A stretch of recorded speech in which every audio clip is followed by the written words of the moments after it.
Well, thank you very much for that introduction, the Norwegian explanation of the day I didn't really understand until we got to the important part of dinner. So I'm glad to know we will be fed. It's a real honor to be here today. I spent a lot of time in Norway when I was the U.S. ambassador to NATO. Indeed, I visited Norway more often than any other NATO country, except, of course, Belgium, which is where I lived, and the Netherlands, which is where I was born. But it's always great to be back in this part of the world, and I hadn't been to Trondheim, so this is a good excuse to come here, so thanks for inviting me. Talking about the transatlantic relations these days is like much of what we do in life, a deeply depressing affair. So I'm going to try to give you some of the good news, and then I will end up leaving you even more depressed than you already were. Let me start off with 15 years ago, I wrote an article for Chatham House Journal International Affairs which I titled, "Are the U.S. and Europe Heading for a Divorce?" And at the time, I talked about the big differences between the United States and Europe that had emerged, that were accentuated by the election of George W. Bush, and a year later, really became to the fore in the Iraq War. I argued in the end, however, that NATO and the Transatlantic Alliance had become like an old house in which there was an old couple. They weren't living on the same floor, certainly not sleeping in the same bed, and weren't really talking to each other, but at least they still lived in the same house. While that couple is still in that house, the house is not as good as it used to be, but now they're talking. And they're talking possibly about divorce.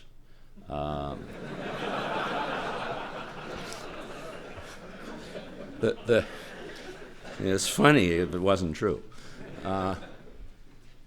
And this drifting that has now taken place for so long, and this talk of divorce is coming at a time when the alliance can't afford that kind of talk, let alone that kind of action. The real problem is that the challenges we now face today are challenges that we have to face together. And if we don't face them together, then the problem isn't just for the House and the state of the relationship, but much deeper than that. The challenge really in 2016 and beyond is not only how do we keep the alliance together, which frankly is going to be a very hard job in and of itself, but importantly, how are we going to forge a coherent and effective strategy to deal with the many challenges that we now face? And when you look at those challenges, they are historically large in number and in kind. This is not the Cold War. It's in some ways much worse than the Cold War. First of those challenges is, of course, a resurgence of Russia. A Russia that has decided that the rules are there for others, but not for itself. And that the most important rule, which is that one does not change borders through the use of force, a rule that is at the core of the United Nations system, at the core of the European security system, as agreed in 1975 in Helsinki and reaffirmed in Paris in 1990, that rule is fine for every other country in Europe and indeed in the world, just not for Russia when it comes to Crimea, and indeed when it comes to the still secret invasion of Ukraine, though an invasion it is. We are also seeing the fruits of a very rapid military modernization that has taken place over the years. And we see that military being used in ways that not only support Russian interests, and that not only affect its immediate neighbors, but also interests them beyond. And finally, we see that military used in ways that we haven't seen in a long time, recklessly, in the way that fighter aircraft are flying off the wings of not only military reconnaissance, but also fighter planes in ways that violate the airspaces of other countries, with submarines going into our harbors, and in many, many other ways that are deeply, deeply dangerous in a world of high-tech military equipment. Now, much of that was happening during the Cold War, but it was happening with a set of procedures that everybody, at least since the early 1960s, was willing to adhere to, and most importantly, at a time when there was real communication and the capacity of real communication about these and other things. That's missing right now, which is why we are living in a time where the possibility of an accident, a really major accident, not in terms of numbers of people killed, although the civilian airliners in the Baltic Sea that were twice had to divert maneuvering because Russian airplanes were flying with their transponders turned off and posed a direct threat to them, could in fact also affect civilian airliners. But the possibility of a military confrontation that comes out of this accident. That's what's happening, and it is extremely dangerous, and it behooves all of us to talk as much about it to find ways to resolve this. So we have a resurgent Russia acting in military ways that are deeply disquieting. Secondly, we have the threat of terrorism coming from the east and the south of Europe. ISIS poses a threat to Europe. First instance, it poses a threat to the states in the region, but through its recruitment process and through its ability to attract large numbers of people from European countries and then send them back to their countries, they, as we saw on November 13th, pose a direct threat to civilians in our own country. A threat that, by the way, is exceedingly difficult to counter and to deal with as long as you have a large base for recruitment and training. Even as we are succeeding to some extent of dealing with the ISIS threat in Syria and Iraq, that same threat is now spreading to other parts of the world. Yesterday in Rome, foreign ministers came together to discuss the challenge that is being posed by ISIS in Libya. Today, yet another military confrontation in Afghanistan with a growing ISIS threat there. It is a threat that is not only spreading geographically, but is increasingly internal, particularly to our European and then to some extent our American countries. In the United States, the FBI director has confirmed that in every state of the Union, all 50, active plots by ISIS sympathizers have been uncovered and dealt with. Well, we all know that every plot that is uncovered and dealt with is only one of many that is not uncovered and potentially not dealt with. We see plots and strikes here in Europe, in Germany, in France, in the UK, in Spain, elsewhere, to remind us that this is a threat we are living with today and tomorrow. Third major challenge that we face, which is not unrelated to the terrorism challenge, is of course the challenge of refugees and migrants.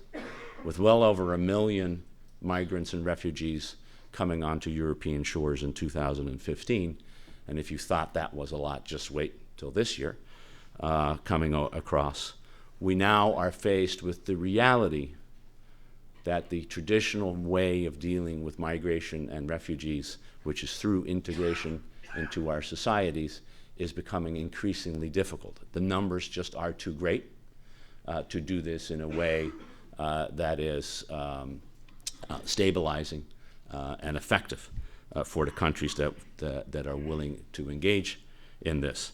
As a result, the burden that is being carried across Europe to deal with this issue is being carried unevenly. It is being carried by those countries that decided in the summer of 2015 to open their doors, primarily Germany and Sweden and a few of their neighboring states. And of course it is being carried by the place in which most of them land, which now is Greece, used to be Italy. And remember that the original crisis in the European Union about refugees was about the 140,000 refugees that had stranded in Italy and Greece that had to be reassigned to other parts of the Union. All 441 of those were in fact reassigned, but the rest still remain in Italy and in Greece.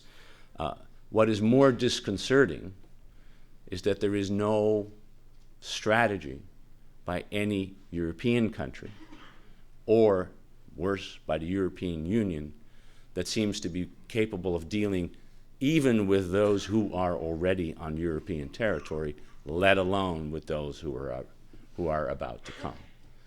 And this strategy, as I'll come back later, this lack of a strategy is overwhelming the European Union as an institution and the European countries as in countries. And indeed, my fourth challenge is that because of these developments, particularly on the migration side, but more generally as well, we are seeing a growing domestic political discontent throughout Europe and indeed throughout the United States, where populism on the left and the right is squeezing out what used to be the sensible center.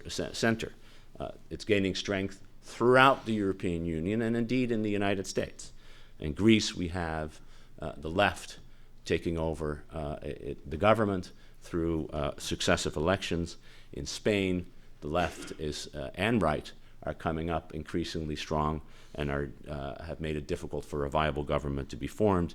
In Italy, the Beppe Grillo's Five-Star Movement gained a quarter of the vote in the last election. In France, in the last regional elections, more than 28% of the French voted for the Front National. In the Dutch parliament now, if elections were held, Mr. Wilders would earn more seats than the two governing parties combined. You see the rise of the right in some of your neighboring countries. You see it in Eastern Europe, and you see it in the United States. Just take the election in Iowa on Monday. 60% of the Republican voters voted for outsiders, and those outsiders didn't have most of those didn't have any government experience, and those who didn't have government experience was in shutting down government, which is not the kind of experience one is looking for. And 50% of the Democratic vote went to Bernie Sanders, who is running on a platform for a political revolution. So you have discontent in the United States that is being translated into political populism on both the left and the right. And the one thing that populists don't do is compromise. And as a result, the ability to govern is affected. It's affected both because those parties, when they are in power, are unwilling to compromise, but more importantly, when they threaten power, the natural temptation of those who are in power is to be more like them. So it has a very, very bad effect on the nature of politics. As a result of all these factors, the biggest challenge we face today is what I would call the renationalization of politics in Europe.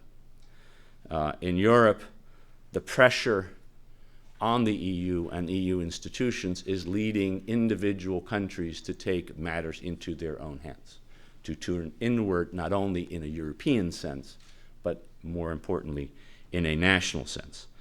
The euro crisis, which, by the way, is still with us. Remember, only 6 months ago, we thought the euro was going to crack completely and that Greece would be kicked out of the euro zone. The euro crisis has deeply divided not only countries, but the European Union between those who are in the north and those who are in the south, those who are in the eurozone and those who are not in the eurozone. The refugee crisis has led to something that we thought we weren't going to think about anymore, which is the nature of national frontiers within the European Union. Schengen is hanging by a thread, and that is, I think, being nice and diplomatic. In reality, the moment when you now need a passport to go from Denmark to Sweden is the moment that you know something is deeply rotten in the system. And oh, by the way, this temporary suspension of Schengen, which is about to come for 2 years, anything temporary in this business solidifies pretty strongly into finality.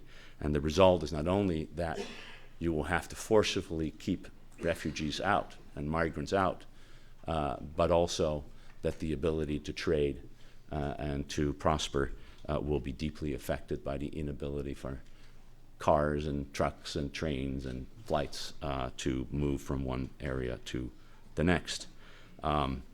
We already have a deep division between Eastern Europe and the Western European countries in Schengen, and we have a deeper division starting in the Western European countries of the Schengen zone, where you have Greece and Austria and Sweden on one side.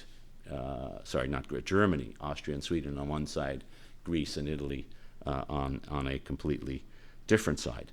You marry the fear of migrants with the fear of terrorism, and you become even more focused on what you can do nationally. Just ask the French.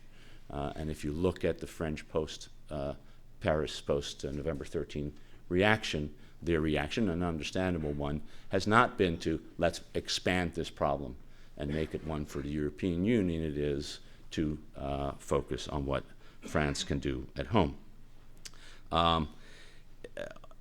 If you take those developments within the European Union, it is little wonder that as you look at the British debate about whether or not to stay in the European Union, the forces who want Britain to stay are having a tough time making a good argument. And as a result, something that may have been frankly unthinkable even as far back as a few months ago, a British vote to leave the European Union, is now at least a 50-50 shot. And that is another manifestation that what we are seeing is not a commitment by Europeans to Europe, but a commitment by Europeans to their own country. By the way, this is not just a problem afflicting Europe. It is a problem that is afflicting the United States, in which the years of international diplomacy leading to the successful conclusion of the agreements in Iran, the Paris climate change agreements, etc., are not seen as victories. They are seen as evidence of weakness on the part of the President of the United States and his belief that you can negotiate stuff when in fact the only way you achieve anything in world politics, or so the criticism goes, is to either close oneself off from the world that surrounds it. Donald Trump's most effective line is that not only will he build a wall, he'll have the Mexicans pay for it. And we may all think that's funny. The problem is it's resonating in one way or another, even as a metaphor of we need to make sure that those people don't come across our borders. And secondly, when we do go abroad, we do it alone, and we do it with our military power. And that is really how you defend the United States. Big guns, big borders, big gates, big guards, and certainly not relying on anyone else. If you listened, you probably had to because it's everywhere, to the Republican debates, you don't hear the words diplomacy, negotiation, or treaty. You hear the word carpet bombing and walls. And that tells you something about the nature of the debate that is going on, in which strength is defined simply in terms of military power. So, big challenges. Russia, terrorism, migration, populism at home, and the renationalization of politics throughout the transatlantic alliance. So the question is, how has NATO, how has the transatlantic alliance dealt with and responded to these crises? And just because it's such a downer up to this point, let me say a few words where I think we actually have done quite well in responding to the crisis. So there is some good news. And let me start with that good news. As I said, we'll get to the bad stuff later.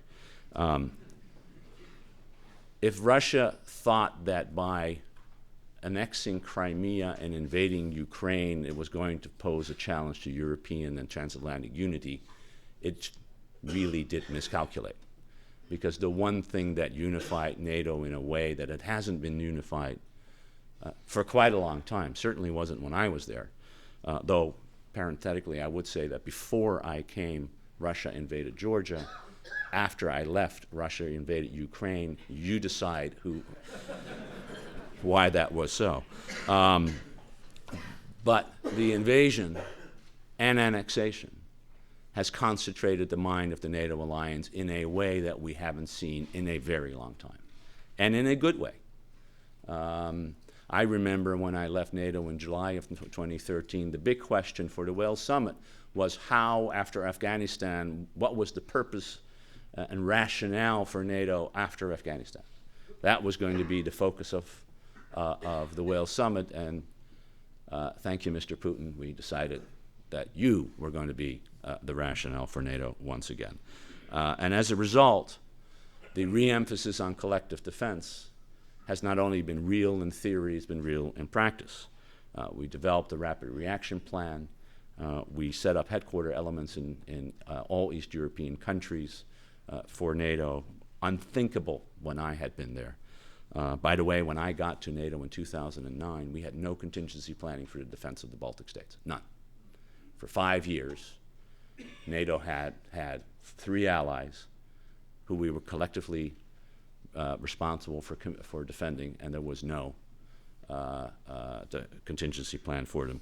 We fixed that, by the way. In 2010, we had a contingency plan for their defense. And good thing we do, by the way. We beefed up our military presence throughout Eastern Europe, air, land, and sea, expanded the Baltic air policing, provided a presence at times, more in the Baltics, more in the Black Sea, and beefed up our land presence with rotating forces, including rotating U.S. forces on a permanent but rotating basis, being in Eastern Europe, as well as having forward deployed equipment. The word POMCUS that we had thrown out at the end of the Cold War is back. The forward deployment of equipment. We've had some here in Norway for a long time, but now we're putting it in Eastern Europe as well through the European Reassurance Initiative. We've had other non-U.S. forces forward deployed, and we have beefed up our exercises and training quite significantly to deal with the realistic possibility of a threat now coming from the East. You may have noticed that Secretary Kerry yesterday, in a major speech outlining the new defense budget, announced that the U.S. is doubling down on these commitments, a 4-fold increase in the available funding for the European Reassurance Initiative for next fiscal year to $3.4 billion, an additional brigade worth of forces to be in Europe on a rotational basis, but permanently at all times, increased procurement of forward-based equipment and infrastructure investment in order to enable rapid reinforcement. The idea is defending all of NATO territory is now as important as it has ever been. The other good news is that it's not just the United States that is making these changes. We are seeing a reversal of the cuts in British defense spending. We're seeing a continued increase in French defense spending, albeit mostly focused on internal defense, but it is capability that is being built up that can be used, and a commitment of a significant procurement investment by Germany over the next 10 years. And so much so that NATO, for the first time, was able to celebrate that we are cutting less than we used to, which is good, not good enough. Overall, we still would like to see actual increases in defense spending, but the major powers, and if you look at what's happening in Eastern Europe, over time, the possibility, if it continues along the path that it is, we will find some real increases in capabilities after a decade plus of underinvestment in European defense. So I have little doubt that Warsaw, our next summit meeting in July, will see a NATO alliance standing shoulder to shoulder, ready to reaffirm the fundamental commitment of collective defense, of Article 5, and that there will be continuing real increases in real capability to defend NATO territory. As a result, I also have no doubt that Russia sees a very, very bright line when it comes to NATO territory, a line that it makes no sense to challenge or cross anytime militarily, because the consequences, the risks, are so much larger than any potential reward may be there. That is, I think deterrence has been reestablished in Europe and will continue to be reestablished. That's no mean thing.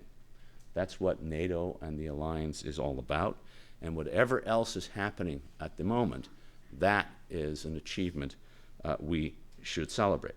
Now, we can do more, and we will have huge debates in conferences like this and others about what exactly we need to do more, and pre-authorization and command and control changes, on how we can increase defense spending, not only in real terms, but also to get to the 2% mark that everybody in Wales pledged to, how we can have more forward deployment of our forces, particularly by non-U.S. troops. Most importantly, how that the investment that we're making today will continue over the longer term to provide us with the capabilities.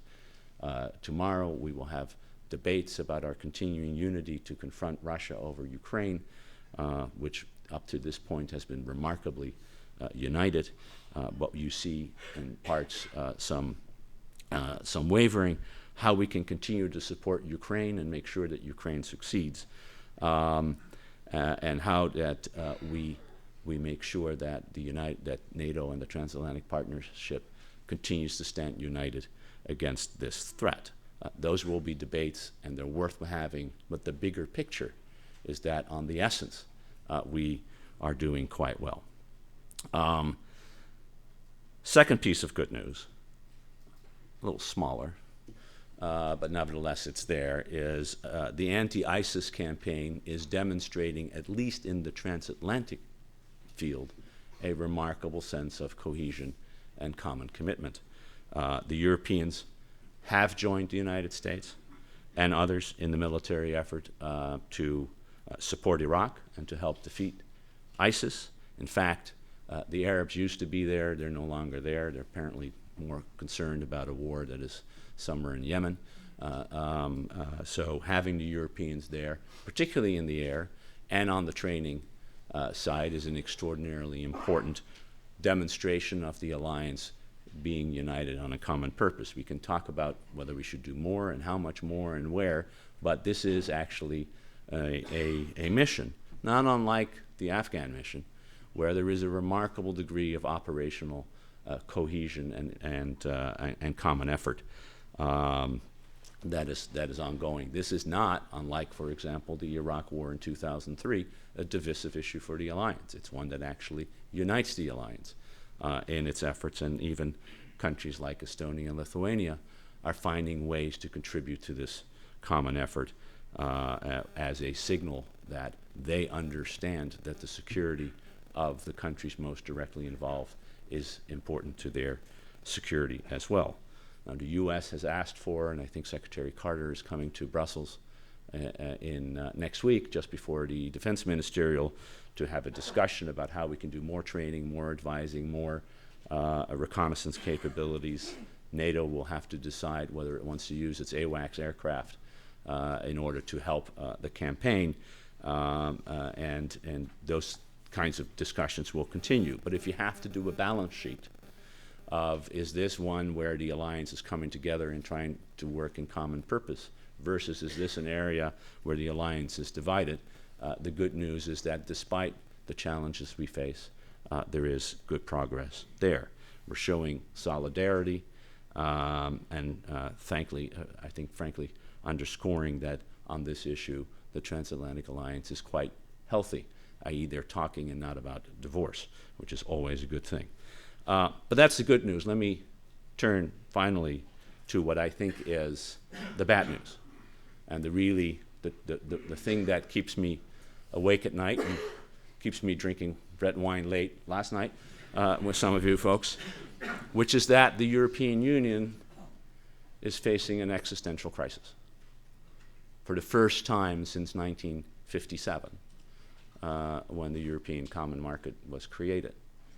There is a question of whether this institution that has done so much for so many Europeans and the world will in fact be able to continue as the institution we have come to rely upon. I already mentioned the migrant and refugee crisis. Nothing is more divisive in the European Union than this crisis. It is dividing countries internally. The debate in Germany is not even started yet, but it is already deeply dividing that country.